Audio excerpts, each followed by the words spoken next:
At a press briefing on Tuesday, Democratic Florida gubernatorial candidate Nikki Fried was pressed by reporters on her rhetoric in regards to Governor Ron DeSantis. Fried was speaking out following the FBI raid of Mar-a-Lago and had criticized the Florida governor's response, as well as his suspension of State Attorney Andrew Warren.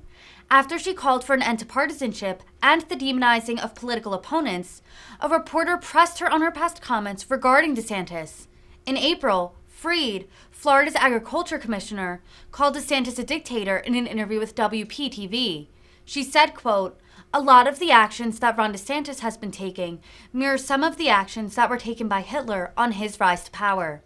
That is why we have a democracy. We should have two strong parties that work together to have compromise to fix the issues that are impacting the state and to fix the issues that are impacting the country.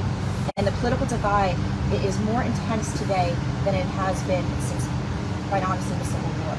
And so we have to, as leaders, one, take ownership of our own words, but also be responsible for the people that follow our words. And that, my criticism of the governor's tweet last night is a criticism that he just escalated the situation and taking a step back and recognize that a lot of people follow his words and he has to be careful. Well, I'm confused. One more question. I'm confused because didn't you call the governor? Didn't you compare him directly to Adolf Hitler? I did not. That is not what I. That's a lie. That is.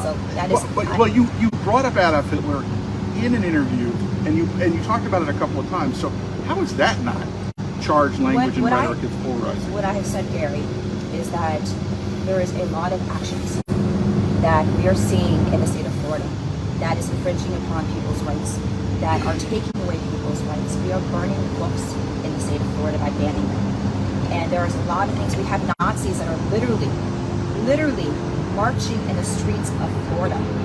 And as somebody of the Jewish community, this is a very sensitive time for us in our state. And if this doesn't get called out, then unfortunately, he is just emboldening and empowering them. And so when my comments were, I was talking about 1933, that some of the actions that we saw in 1933 are some of the things that should drive concern for some of the things that are happening in our state.